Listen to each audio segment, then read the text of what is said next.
Hello students, yesterday I have given you some important questions about cash book. Which were these? Give two examples of contra entries. Why does cash column of cash book always shows debit balance? Can bank column of a cash book show credit balance? Which transactions are recorded in the cash book? And some are MCQs. And this is your table in which there are 14 transactions and you have to tell whether this transaction is a contra entry, and if it is contra entry then why it is so. और आपने इसमें एक rule को याद रखना है कि contra entry rule both cash and bank should be affected in any given transaction. कोई भी ट्रांजेक्शन हो उसमें कैश और बैंक दोनों अफेक्ट होने चाहिए, then it will be called contra entry. Now you have to recognize that in these transaction both cash and bank or only one cash or one bank account is affected. Now I will make it easy by giving explanation. First question was give two examples of contra entries. contra entries के दो example आपने देने हैं. सबसे पहले आपने समझना है कि what is contra entry. contra entry is a transaction which involves both cash and bank. जिसमें कैश और बैंक दोनों ही इन्वॉल्व होते हैं, ऐसा ट्रांजैक्शन हो उसको कॉन्ट्रा एंट्री बोलते हैं. Both debit aspect and credit aspect of a transaction gate reflected in the cash book. Cash book में डेबिट और क्रेडिट दोनों साइड के एंट्रीज एक बार में हो जाती हैं, तो इसका मतलब उसकी कहीं और एंट्री करने की ज़रूरत नहीं होती. डबल एंट्री सिस्टम के हिसाब से दोनों एंट्रीज यहीं पर हो जाती हैं. कैश अकाउंट जो है, कैश बुक जो है आपकी डेबिट में भी एंट्री हो जाती है उसकी और क्रेडिट में भी हो जाती है. तो उसके दो एग्जांपल आपने क्या देने हैं. Cash received from debtors and deposited into bank. Debtor से कैश रिसीव हुआ है और बैंक में डिपॉजिट हो गया है. दूसरा example cash withdrawn from bank for office use. Office use के लिए बैंक से पैसा निकाला है. दोनों में ही कैश और बैंक दोनों अफेक्ट हो रहे हैं. फर्स्ट वन में कैश जो है आया है बट उसको बैंक में जमा करा दिया है, और दूसरे में कैश निकाला है बैंक से और अपने पास रख लिया है ऑफिस पर्पस के लिए. ठीक है. और इसमें क्या करते हैं हम, इसमें जो है उस एंट्री के सामने जो है कैपिटल C लिख देते हैं, that denotes for Contra. Second question was why does cash column of cash book always shows debit balance. Debit balance क्यों शो होता है नॉर्मली कैश बुक का. Cash book column of cash book will always show debit balance because cash payment can never exceed the cash in hand. जितना आपके पास हाथ में पैसा होता है उससे ज़्यादा आप पेमेंट नहीं कर सकते हो या नहीं करते हो normally. Third question was your can bank column of a cash book show credit balance. कि कैश बुक का बैंक कॉलम जो है क्रेडिट बैलेंस शो कर सकता है. इससे पहले क्वेश्चन था cash column. Cash column debit होगा हर बार, लेकिन बैंक कॉलम जो है क्रेडिट बैलेंस शो कर सकता है. Yes, bank column of cash book can have credit balance which indicates bank overdraft. जिसका मतलब क्या है, अगर वो क्रेडिट बैलेंस है तो इट मीन्स जो है वो बैंक ओवरड्राफ्ट है.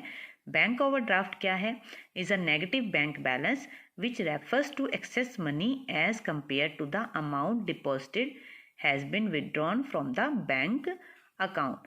ये वो बैलेंस है जो नेगेटिव में होता है बैंक में. इट मीन्स क्या है, जो आपके अकाउंट में पैसा है उससे ज़्यादा, उससे एक्सेस में आपने पैसा निकलवाया है. बट ये आपकी रेपो पे डिपेंड होती है, टर्म्स पे डिपेंड होती है कि बैंक के साथ आपकी टर्म्स कैसी हैं. Fourth question was which transactions are recorded in the cash book. Cash book में कौन से ट्रांजेक्शन रिकॉर्डेड होते हैं. That is simple, only cash and bank transactions are recorded in cash book. Cash book में आपने cash और bank के transaction ही record करने होते हैं. Fifth is of MCQ type. In case of 3 column cash book Contra entry is used for. जो 3 column cash book होती है उसमें कॉन्ट्रा एंट्री जो है किसके लिए यूज होती है. First option bank account only, second cash and discount account, third cash account only, और D cash and bank account. Which one option will be suitable for this question. Yes, cash and bank account. इसको explain आगे कर सकते हैं. आपने नहीं करना है, I am explaining it just.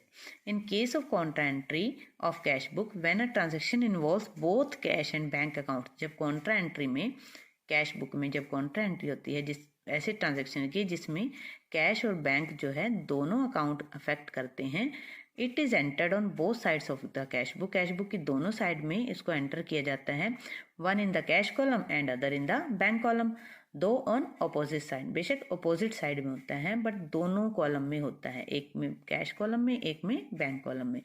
इसका मतलब क्या है, करेक्ट ऑप्शन क्या है आपका डी रहेगा। Next MCQ, which of the following have contra entries, इनमें से किस में कॉन्ट्रा एंट्रीज होती हैं, simple cash book, double column cash book, 3 column cash book, both B and C. तो its answer is, explanation I will give first. A contra entry is an entry which affect both the sides of same account. Usually transaction affecting the cash and bank at the same time are recorded as a contra entry. It is represented by C in the ledger folio column of the cash book. Okay, double column and triple column cash books, मतलब कि कौन सी cash book में Contra entry हो सकती हैं, double column में भी हो सकती हैं और ट्रिपल कॉलम में भी हो सकते हैं। डबल कॉलम कौन सा, कैश एंड बैंक कॉलम वाला, और ट्रिपल कॉलम तो आपको पता ही है, cash bank and discount have cash and bank account, जिसमें दोनों अकाउंट होते हैं, दस both will have Contra entry. It means answer D आपका परफेक्ट रहेगा, जिसमें आपका डबल कॉलम भी और 3 कॉलम कैश बुक भी होगा। Okay, some more examples will make your contra entry understanding little deeper. Just a minute. Yes, 7th. In the below table we have mentioned different types of business transactions and some of them are contra entry. इस table में आपके पास कुछ transaction दिए हुए हैं और जिनमें कुछ में कॉन्ट्रा एंट्री है और कुछ में नहीं है। We have identified ones which are contra entry with reason, हमने आइडेंटिफाई किया है कि कौन सी कॉन्ट्रा एंट्री है और what is the reason behind it, और रीजन क्या है, बस आपने you have just to remember that the contra entry rule both cash and bank should be affected in any given transaction. आपने बस ये ध्यान रखना है कि कैश और बैंक दोनों अफेक्ट होने चाहिए जिस भी ट्रांजेक्शन पर आप कॉन्ट्रा एंट्री लिखना है, ठीक है। एंट्री 1, ये हैं आपके transactions. Transferred cash to petty cash account ₹2500, 2500 रुपये का कैश जो है आपने पैटी कैश में ट्रांसफ़र किया है। पैटी कैश तो आपको पता ही है, छुटपुट खर्चों के लिए जो अकाउंट हम अलग से मेंटेन करते हैं, अलग से कैशियर होता है जिसको पैटी कैशियर भी बोलते हैं, तो उसमें मेन कैशियर से, मेन कैश अकाउंट से पैटी कैश में 2500 ट्रांसफ़र हुआ है। तो is it contra entry? Yes. Reason क्या है, affect both two accounts, a cash account and a petty cash, दो अकाउंट अफेक्ट कर रहे हैं, मतलब एक डेबिट में पैटी कैश आ रहा है और क्रेडिट में मेन कैश आ रहा है, तो दोनों एंट्रीज जो है आपकी कैश अकाउंट में आ जाएगी, कैश बुक में आ जाएगी। नेक्स्ट वन है cash sales 1750, is it a cash entry, contra entry? No, it's a simple cash entry, affects only one account, cash account, other account is sales account, ठीक है। यहाँ पर दो अकाउंट नहीं हैं जो डेबिट और क्रेडिट में। फर्स्ट वन में क्या था, एक एंट्री डल जानी थी पैटी कैश अकाउंट में और दूसरी एंट्री मेन कैश बुक में चली जानी थी एक साथ ही, ठीक है। अच्छा, थर्ड है paid to mister Yash by cheque, cheque से पेमेंट हुई है यश की, तो आपने जर्नल एंट्री भी अगर माइंड में हो तो यश टू बैंक किया होगा, ठीक है। तो यहाँ पर जो है एक ही अकाउंट अफेक्ट हो रहा है, only one account, that is cash account, other is mister Yash, तो ये एंट्री कॉन्ट्रा नहीं है। Received cheque from messrs Jain and brothers ₹4500 paid into the bank, cheque मिला है और बैंक में जमा करा दिया है, तो बैंक रिसीवर हो गया, बैंक टू मिस्टर मैसेज जैन। तो चेक रिसीव्ड जो है एक कैश की तरह होता है, कैश की तरह अगर उसको हम बैंक में सेम डे डिपॉजिट करा देते हैं, that is equivalent to cash. It means क्या है, अफेक्ट ओनली वन अकाउंट, यहाँ पर बैंक अकाउंट अफेक्ट हो रहा है, not cash account. Clear? Fifth one, received cheque from mister Alex ₹6000 paid into the bank, cheque receive हुआ है और डायरेक्टली बैंक में डिपॉजिट हो गया है, तो यहाँ पर भी एक ही अकाउंट अफेक्ट हो रहा है, बैंक रिसीवर है एंड मिस्टर एलेक्स जो है गिवर है, तो this is not again a contra entry. 6th one है cash purchases affects only one account, cash account, other one is purchases account, it means it is not contra entry again।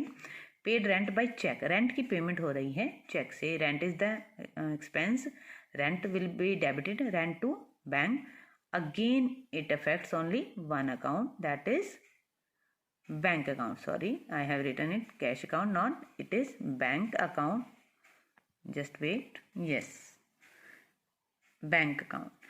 8th transaction cash is withdrawn from bank for office use, office use के लिए आपने cash अपने office में लेके आए हैं और bank से निकाला है, it means it is affecting 2 accounts cash and bank together, yes it is contra entry. 9th cash sales ₹3750, cash sales हुई है but there is no bank affecting, okay, then it is not a contra entry। stationery purchased, again it is not an contra entry because other account is stationery which is expense account, nominal account। 11th cash sales, again no। Deposited ₹10,000 to bank account, bank में आपने deposit कराया है, cash आपके पास से निकल के bank में चला गया है, it is affecting 2 types of account, cash and bank account, it means yes it is an Contra entry. 13 withdrew cash for personal use, personal use के लिए जब कैश निकालते हैं, चाहे बैंक से निकालें चाहे आपके मेन कैश से निकालें, तो that is named as drawings, तो ये सिर्फ एक अकाउंट को अफेक्ट कर रहा है, drawings to cash, it mean it is not a contra entry. Salaries paid by cheque ₹9,000, salary की पेमेंट हुई है चेक से हुई है, but salary is your expense और salary to bank, that mean it is affecting only one account, that is again cash account,